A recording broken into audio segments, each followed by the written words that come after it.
Shirsha higher secondary school. এই আমরা জানি যে আমাদের স্কুল গত বছর পিএমসি তে উন্নীত হয়েছে, that is prime minister rising India স্কুলে, যেগুলো বিভিন্ন প্রোগ্রাম আছে। তো আমরা এখন সায়েন্স ক্লাবে আছি। তো সেই সায়েন্স ক্লাব বা সায়েন্স সার্কেল যাই বলি না কেন, তো আমরা এখানে আছি। আমাদের সঙ্গে আছেন স্কুলের বরিষ্ঠ শিক্ষক শ্রদ্ধেয় বিজয় ভূষণ দাস মহাশয়, আমার সহকারী সতীর্থ সহকর্মী পার্বতী চক্রবর্তী মহাশয়া এবং শঙ্করচন্দ্র নাথ মহাশয়, এবং তৎসঙ্গে আছেন তোমাদের science teacher model teacher Shibendu sir. তো আমরা সায়েন্সের মধ্যে সায়েন্স শব্দটাই একটা ম্যাজিক।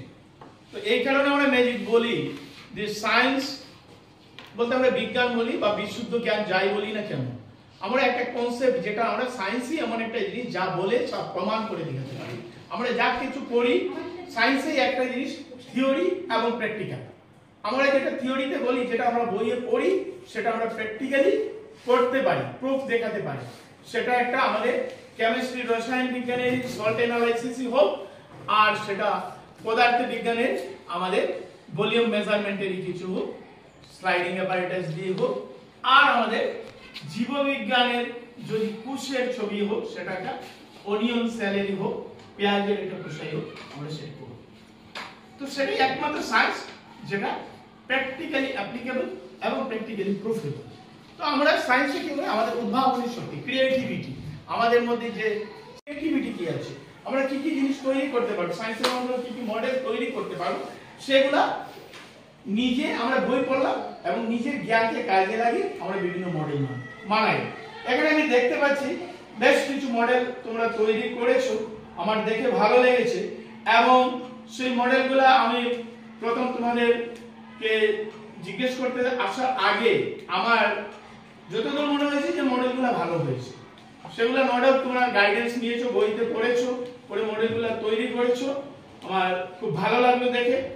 এবং আমি এইভাবে বলবো যে এখন তোমরা 9th স্ট্যান্ডার্ড 10th স্ট্যান্ডার্ডে আছো, যখন বড় হবে এবং ওই স্টেপগুলো এখানের মধ্যে যারা ফার্স্ট সেকেন্ড হবে, আমরা তোমাদেরকে ডিস্ট্রিক্ট লেভেলে প্রোগ্রামে নিয়ে যাব।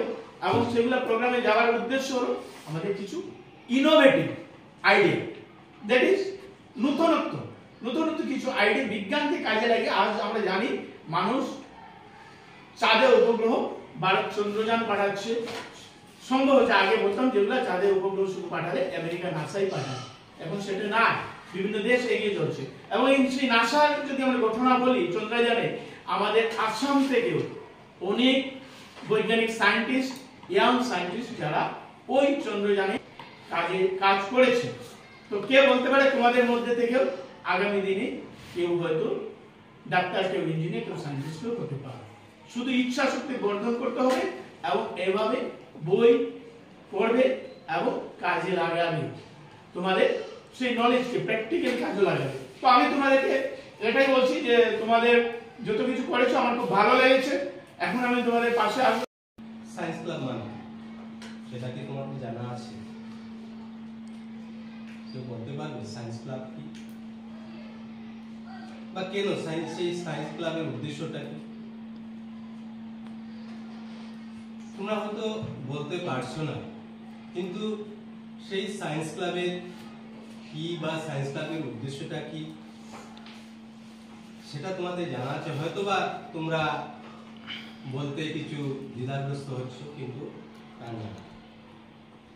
সায়েন্স ক্লাব প্রথমত আমরা যে সায়েন্স ক্লাবের উদ্দেশ্য হলো আমাদের বিজ্ঞান সম্পর্কে যে ভীতি, বিজ্ঞানকে আমরা ভয় পাই, সেই ভীতিটা কিভাবে দূর করা যায়, বিজ্ঞানটাকে আমরা কিভাবে সহজে শিখতে পারি।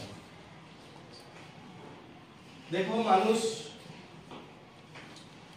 পৃথিবী এই সৃষ্টি বা মনুষ্য সৃষ্টির সেই আদি লগ্ন থেকে মানুষ সেই সৃষ্টির রহস্য উদ্ঘাটন, নতুন কিছু আবিষ্কারের নেশায় মানুষ অবিরত ছুটছে। কেউ বা ছুটছে তোমাদের উত্তাল সাগরের দিকে, সাগরের গহ্বরে, কেউ বা তপ্ত মরুভূমির বুকে, কেউ বা হারিয়ে যায় সেই মহাকাশের শত শত কোটি কোটি গ্রহ নক্ষত্রের মাঝে। এই যে ধারাবাহিকতা, সেই ধারাবাহিকতার যে নির্ঝর ক্যান্টনমেন্ট, প্রথমত সেই নির্ঝর ক্যান্টনমেন্টের বা কলেজে ছোট ছোট এক ঝাঁক ছাত্র নিয়ে, ছোট ছোট শিক্ষার্থীদেরকে নিয়ে গঠিত হয়েছে তো সায়েন্স ক্লাবের উদ্দেশ্যটা কি, সেই সায়েন্স ক্লাব কেন গঠন করা হলো। প্রথমেই আমরা যে সায়েন্স ক্লাব গঠন করার মূল উদ্দেশ্যটা হচ্ছে যে আমরা যারা ছাত্র আছি, আমরা যারা শিক্ষার্থী আছি, সেই শিক্ষার্থীর ভিতর থেকে সেই বিজ্ঞান নামক যে ভীতি বা ভয়, যেটা আমি আগেই বলেছি, সেটা কিভাবে দূর করা যায়। এখন প্রশ্ন হলো আমরা সেই ভীতিটা দূর করব কিভাবে। দেখো, আজকে প্রথমেই তোমাদেরকে আমি একটা জিজ্ঞাসা করছিলাম সায়েন্স ক্লাব মানে কি, কেন সেটা করা হয়, কেন সেটা গঠন করা হয়, সেগুলা আমাকে প্রথম অনুধাবন করতে হবে, সেগুলা প্রথম আমাকে জানতে হবে। এবং সেই ঘটনাকে, সেই যে অন্তর্নিহিত যে বিষয়টাকে আমি আমার প্রাত্যহিক জীবনে কোনো ঘটনাবলীর সাথে সেই বিজ্ঞানকে আমরা কি করব, মেলানোর চেষ্টা করব। এবং কিভাবে খেলার ছলে, খেলার মাধ্যমে আমরা বিজ্ঞানটাকে শিখতে পারি। গ্রিন ফার্ম, গ্রিন ফার্ম মানে সবুজ কি, সবুজ ঘর, ঠিক হলো না, সবুজ বাগান বা বাগিচা আমি এরকম বলতে পারি। আচ্ছা ঠিক আছে, তো এটা কি দেখাচ্ছ বলো, তাড়াতাড়ি বলো। মানে কয়েকদিন আগে স্যার স্কুলে প্রোগ্রাম করেছিলেন গ্রিন স্কুল, কিভাবে গ্রিন বলতে আমি সবুজ ময়না, সবুজ বিপ্লব না, কীভাবে উদ্ভিদ লাগে, মানে কমার ইয়ে ছাড়া, মানে আজকালকার যে ইন্ডাস্ট্রিয়াল যেগুলো ফ্যাক্টরিজাত দ্রব্য, যেগুলো বাজে দ্রব্য আমাদের পরিবেশকে নষ্ট করে দিচ্ছে, কিভাবে আমরা সবুজ গাছ উদ্ভিদ করে আমরা আমাদের পরিবেশটাকে সুস্থ সবল রাখতে পারি, সেটাই তো, হ্যাঁ, আমাদের চারপাশ এনভায়রনমেন্ট। ঠিক আছে, কি নাম তোমার? তাজমিনা বেগম। আচ্ছা ঠিক আছে, ভালো লাগলো।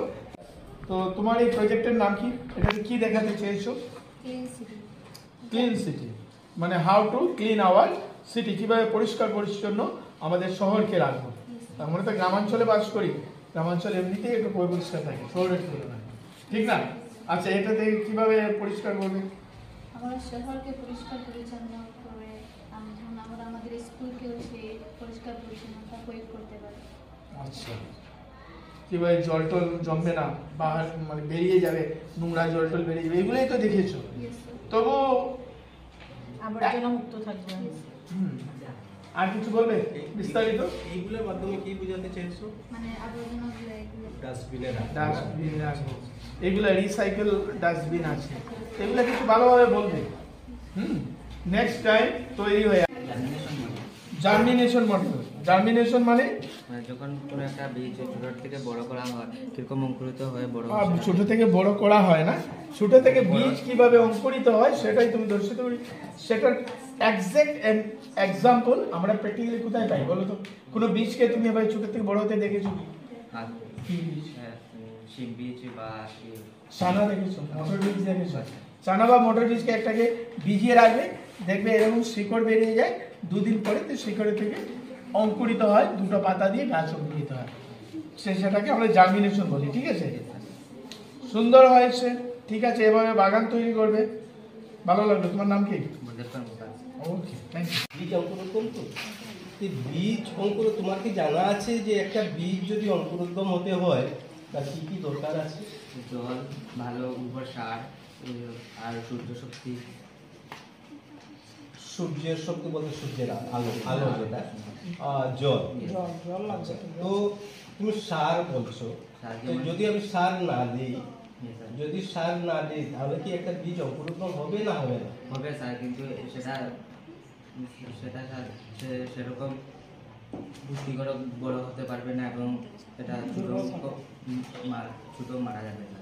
তো আমি আরেকটু তোমার কাছ থেকে জানতে চাইবো, নিশ্চয়ই তোমার জানা আছে যে এই যে সার তুমি বলছো, সার যদি আমি না দিই, তো তুমি বলছো যে অঙ্কুরোদ্গম হবে, কিন্তু ভালোভাবে হবে না। তো আমি তোমার কাছে আমার জানার বিষয়টা হচ্ছে যে অঙ্কুরোদ্গম হতে হলে কি আর কি কোনো কিছু দরকার নেই? হ্যাঁ, আছে জলের দরকার আছে। প্রথম তো জল, প্রথম জল। তবে এই জায়গায় তুমি একটু বলবে কি যে পরিমাণ মতো, হ্যাঁ পরিমাণ কিভাবে, আমি একটা ছোট্ট তোমাকে উদাহরণ দিচ্ছি। যেমন যদি পরিমাণ মতো না হয় এবং দরকার আছে আমার কি জল, আলো, বাতাস, এই তিনটার প্রয়োজন আছে। যদি অঙ্কুরোদ্গম হতে হয় এই যে তিনটা জিনিস পরিমাণ মতো হতে হবে, এবং সবগুলা পরিমাণ মতো যদি না হয় তার কিন্তু একটা বীজ সুন্দরভাবে অঙ্কুরোদ্গম হতে পারে না। কিভাবে? যদি অল্প জল পায়, আলোটা পুরোপুরি না পায়, বাতাস পায়, অঙ্কুরোদ্গম হবে কিন্তু ভালোভাবে হবে না। কিন্তু পরিমাণ মতো যদি জল, বাতাস আর সবকিছু সে পায়, তখন কিন্তু একটা বীজ সুন্দরভাবে অঙ্কুরোদ্গম হতে পারে। ঠিক আছে, ধন্যবাদ। ভালোই হয়েছে, সুন্দর হয়েছে। সুলতানা বলো, কোন ক্লাসে পড়ো? দশম শ্রেণী। স্যার প্রজেক্টটা একটু দেখুন তো, কি নাম প্রজেক্টটার? বায়োগ্যাস। বায়োগ্যাস। বায়োগ্যাস বলতে সেই গ্যাসটা কিসের থেকে তৈরি করা হয়? গোবর থেকে তৈরি করা হয়। গোবর থেকে তৈরি করা হয়। আচ্ছা, কিভাবে এখানে গবাদি পশু রাখা হয়েছে, তারপর বায়োগ্যাস এখানে তৈরি হচ্ছে। আচ্ছা, একটু বলবে কি বুঝিয়ে কিভাবে তৈরি করছো? বলতে অসুবিধা নেই। আচ্ছা ঠিক আছে। বায়োগ্যাস দ্বারা গ্যাস তৈরি করা হয়, এই- যেমন রান্নার গ্যাস, লাইট জ্বালানো হয়।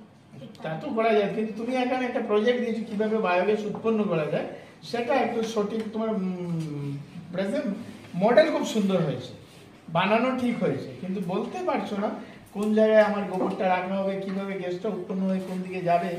সেখানে লেখা আছে তোমার এখানের মধ্যে vermi compost, biogas, azolla farm, modern dairy farm, সেগুলো লেখা আছে।